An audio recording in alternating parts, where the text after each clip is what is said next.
একটু ভুলের কারণে সবগুলো অনেকগুলো চা উঠে। আসসালামু আলাইকুম। আজকে আপনাদের সাথে শেয়ার করব মাটির পাতিলে চা বানিয়ে খাবো। প্রথমে চুলাটা জ্বালিয়ে পাতিলটা বসিয়ে দিলাম। এখন চুলার মাটির পাতিলে দুধটা ঢেলে দিলাম। আজকে আমরা মাটির পাতিলে দুধ চা বানিয়ে খাবো। আস্তে আস্তে চুলে ডিম করে জাল দিয়ে দুধটা বসিয়ে দিয়ে 2 কাপ চিনি দিলাম। দেখুন 2 কাপ চিনি দিয়ে নেড়ে আস্তে আস্তে হালকাভাবে নেড়ে মাটির পাতিলের চা অনেক টেস্ট হয়। সবাই বানিয়ে খাবেন। দেখেন আস্তে আস্তে চুলাটা ডিম করে দিলাম। বেশি ঝাল দিলে সবগুলো হয়ে যাবে। এখন 2 চামচ চা পাতা দিয়ে হালকা হালকাভাবে নেড়ে চেড়ে দেব। দেখুন আপনারা এখনো কালার আসেনি, চার কালার আসবে।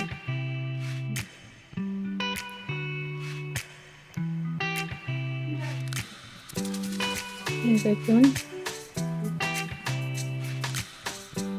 ঢাকনা দিয়ে ঢেকে দিলাম। কিছুক্ষণ পরে আবার ঢাকনাটাকে উল্টিয়ে দেখব। একটা চা আস্তে আস্তে কালারটা হয়ে গেছে, এখনো চার বলক আসেনি। দেখুন আপনারা আমরা কিভাবে মাটির পাতিলে দেখুন কি সুন্দর কালার হয়ে গেছে। একটু দেখুন মাটির পাতিলে চা অনেক মজা হয়। দেখুন কি সুন্দর কালার হয়ে গেছে। একটু ভুলের কারণে অনেকগুলো চা উঠে পড়ে গেল।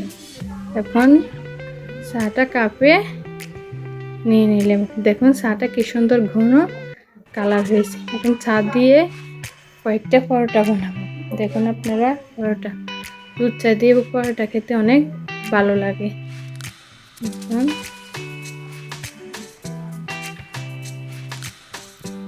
দেখুন পরোটাগুলো বেলে বটে নিয়ে কয়েকটা পরোটা এভাবে বানিয়ে রেখে দেব। এখন এগুলো আরো কয়েকটা বানিয়ে ভালো করে এখন ভেজে নেব। ওভেনটা চুলে বসিয়ে তেল দেখেন 6-7টা পরোটা নিয়ে নিলাম। এখন পরোটাটা চুলে বসিয়ে দিলাম, ভালো করে ভেজে নেব। এখন উল্টে দিয়ে পরোটাটা কি সুন্দর তুলে হয়ে যাবে।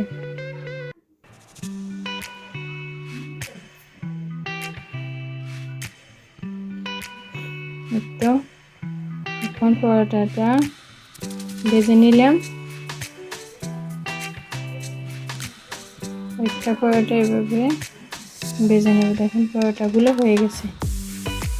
দেখতে থাকুন আপনারা। দেখেন 6-7টা পরোটা বানিয়ে নিলাম।